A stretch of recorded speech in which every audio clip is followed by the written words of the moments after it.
रामपुर नामक एक गांव में रामू नाम का एक गरीब किसान रहता था। रामू मेहनती था, परंतु उसके पास बहुत थोड़ी सी जमीन थी। उस जमीन से जितनी फसल होती वो उसके परिवार का पेट भरने के लिए भी मुश्किल से ही पूरी पड़ती थी।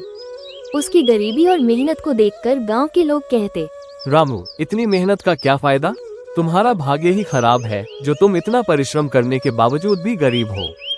ये सुनकर रामू थोड़ा उदास हो जाता, पर फिर भी वो मेहनत करना नहीं छोड़ता। एक दिन गांव में एक साधु आए। गांव के लोग उनकी बातें बड़े ध्यान से सुनते थे और उन्हें बहुत मानते थे।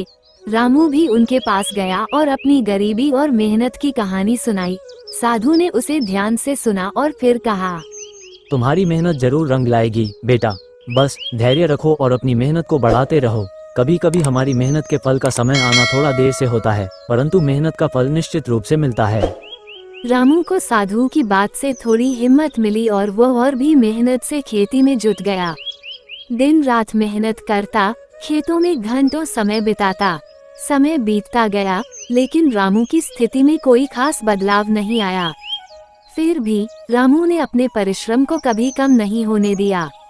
एक दिन जब रामू अपने खेत में हल चला रहा था, तभी अचानक हल किसी कठोर चीज से टकराया। उसने हल को जमीन से निकाला और देखा कि वहाँ कुछ चमक रहा है।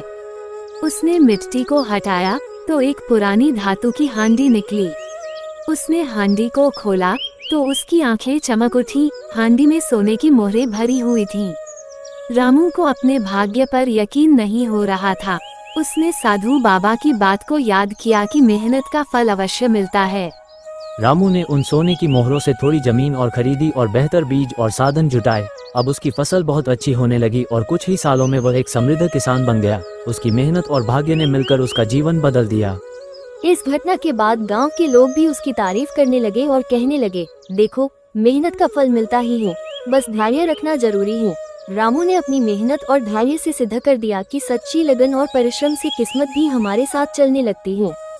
अगर आप सारे लोग इसी तरह का वीडियो देखना चाहते हैं तो मेरा चैनल को सब्सक्राइब और शेयर करना ना भूलें।